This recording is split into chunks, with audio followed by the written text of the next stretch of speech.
Hello, dear students. Today I would like to have a discussion on a well-known effect in the field of physics, which is known as a photoelectric effect. My name is AFIRDOUS, and I teach physics. I would like to rather share some of my ideas that I have grabbed from around while learning physics. I myself, being a student of physics, would like to share some of my views. And this class will be probably useful for undergraduate students as well as the students who are probably in CBSE or NCERT studying physics as one of their subjects. So today I'm going to talk about the photoelectric effect. Well, the topic is very well versed with an idea of dual nature of matter and radiation. We do have an understanding of light in the field of electromagnetism, and there we critically and experimentally we find it confirmed that light is behaving under certain circumstances as an electromagnetic wave. So if light is an electromagnetic wave, it certainly has a nature of spreading. When it's going to fall on some material, it certainly will spread on that material. And by spreading, whether this light will be capable of emitting electrons from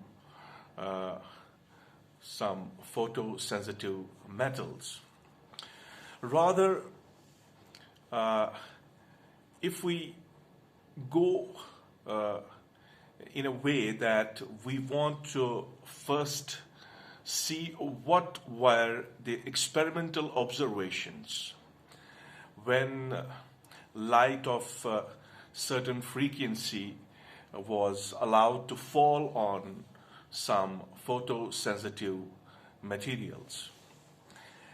And today we are going to have first an open eye on those experimental observations, because by the time these experiments were conducted, the light was completely treated as a wave in that domain of time. So you can see on the back of me there's a diagram. This diagram is every student is well aware about the diagram. You can see that there is an evacuated chamber, and there are electrodes inside that chamber. There is an ammeter, there is a voltmeter, and probably this whole setup is connected with some high tension battery. So the point here is that between the cathode and anode, you can see between these two electrodes, you have two electrodes in that evacuated tube. There's nothing probably because you can say that there is vacuum inside the tube. So how this experiment is conducted and what are the outcomes of this experiment, we would like to have some discussion on that. Now you can see there is a window, and this window is projected on the cathode, and through this window probably the ultraviolet light is allowed to fall. Now it's purely understood that between these electrodes, you don't have a conducting medium.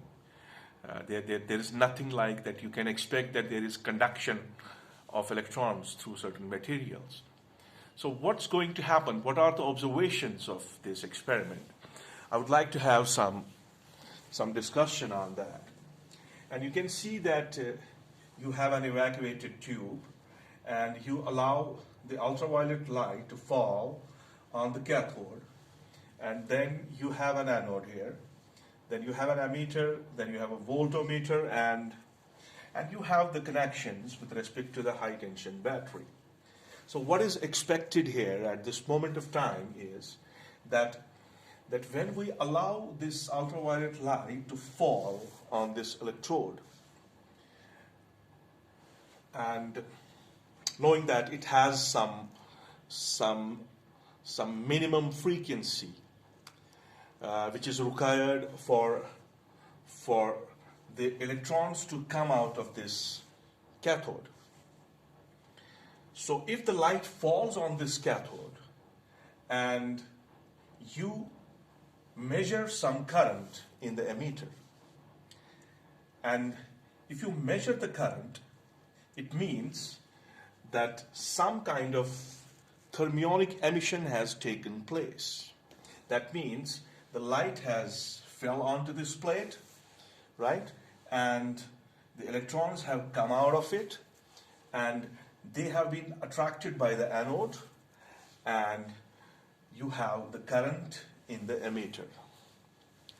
Now, this is a pure observation, but there are certain conditions involved in this observation. And what are these conditions? The first condition that is observed is the frequency of the light. The frequency of light should be above some minimum frequency, which we call as threshold frequency. Only then the photoelectric current is observed. Only then this ammeter can measure a photoelectric current. And if the frequency of the light is less than that of this minimum frequency that is required by this material, you increase the intensity of the incident light, the photoelectric current is zero, which is against to the understanding that we have on the classical theory, on the Newtonian theory, where intensity should be a matter of projecting things out of this material. Now, what is observed is that if you enhance the intensity of incident radiations manifold and keep the frequency of the radiations less than that of this minimum frequency, what is called as threshold frequency, there is no photoelectric current observed. That means there is no photoemission. That means the radiations that are falling on this cathode, they are not able to eject the electrons from this photosensitive metal.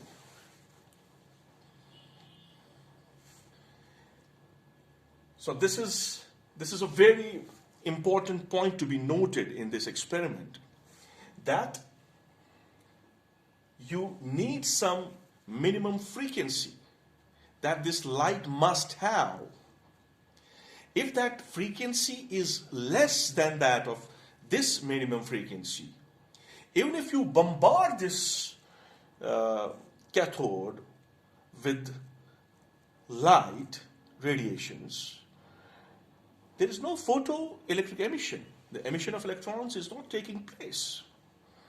At the same time, if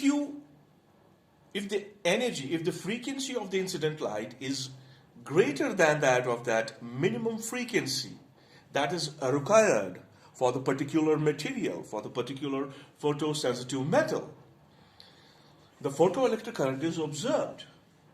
the emitter shows us current. We can measure current in terms of milliamps.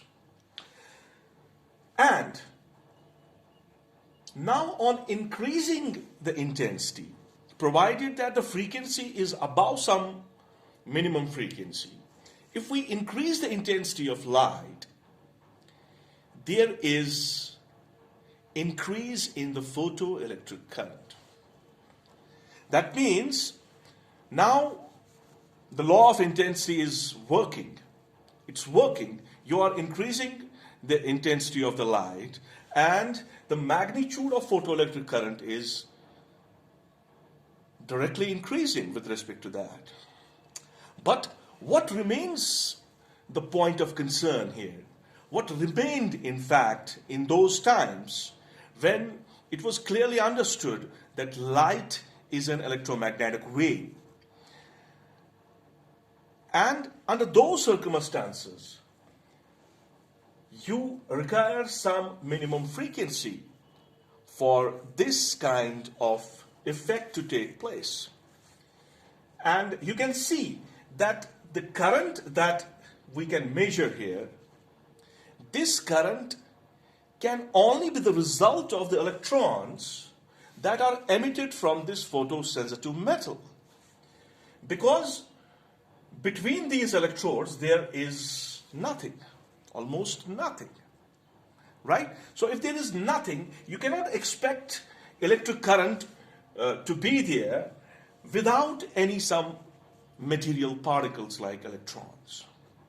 So the main observation of this experiment, the main understanding of this experiment, it restricts us to an idea that photoelectric current can only be possible in this experiment provided the frequency of the incident radiation is greater than that of some minimum radiation energy that's required for particular photosensitive metal.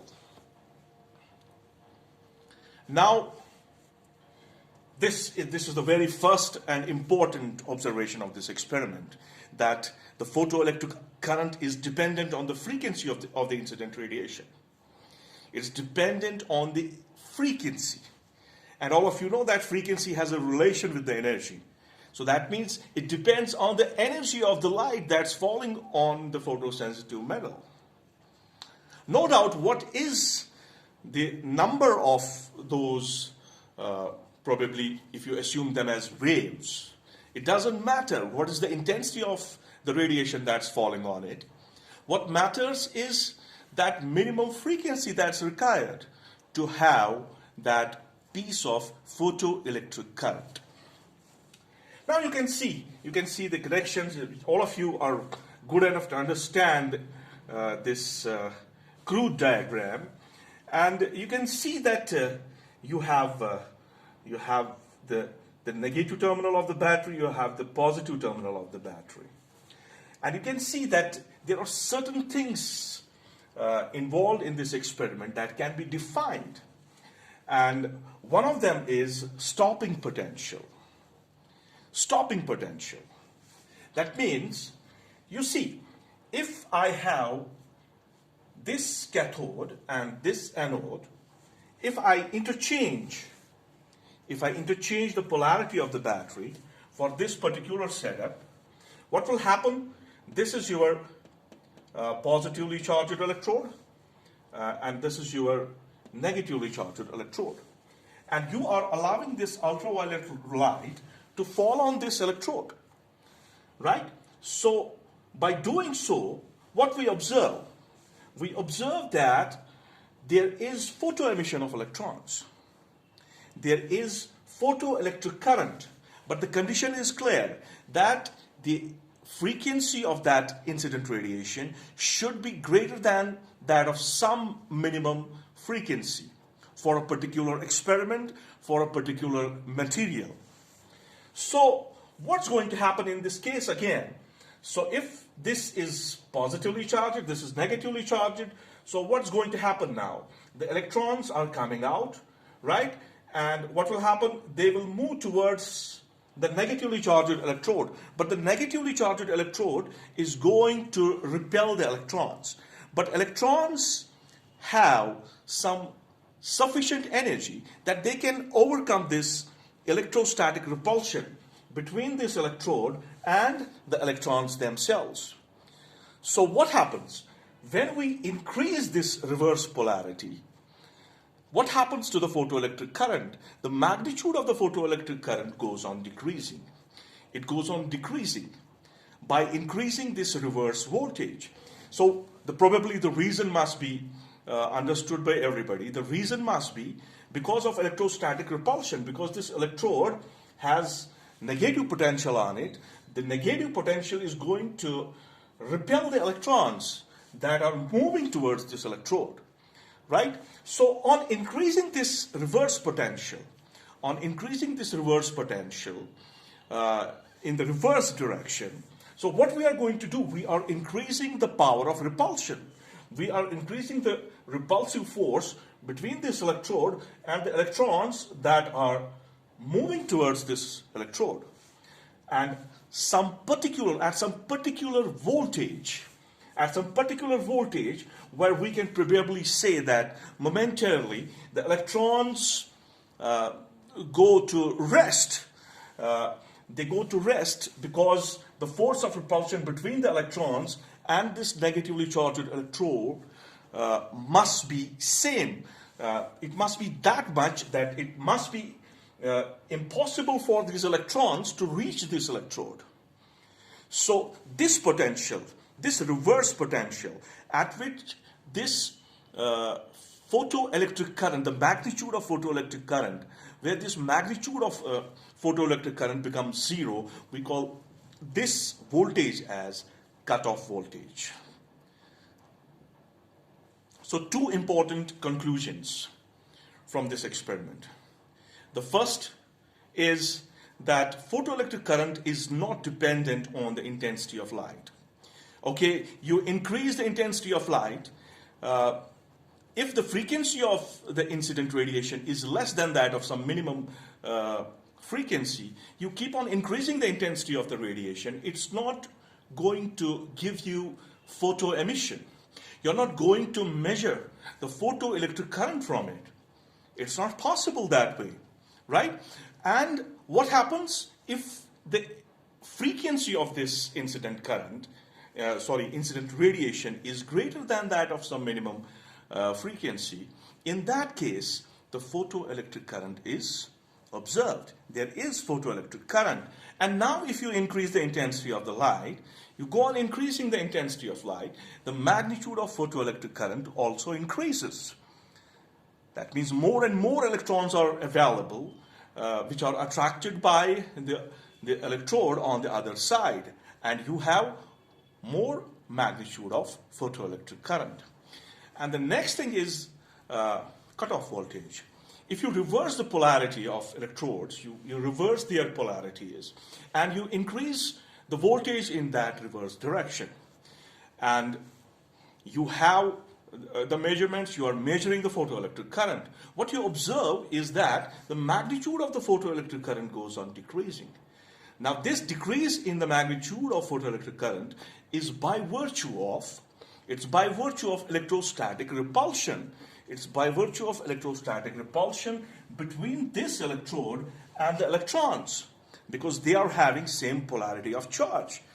But still there is measurable photoelectric current. This measurable photoelectric current is because maybe these electrons are overcoming this electrostatic force of repulsion, and they are managing to hit the target, and that gives us the measure of photoelectric current. But on increasing this reverse voltage, in stepwise, what we see that there is a gradual decrease in the magnitude of photoelectric current. So the photoelectric current goes on decreasing, and a stage reaches to our reverse voltages where the magnitude of photoelectric current is zero. The voltage at which we obtain that this reverse voltage, that this photoelectric current is zero, That reverse voltage is called as cutoff voltage. We call that as cutoff voltage. Thank you. I hope you get some of the ideas.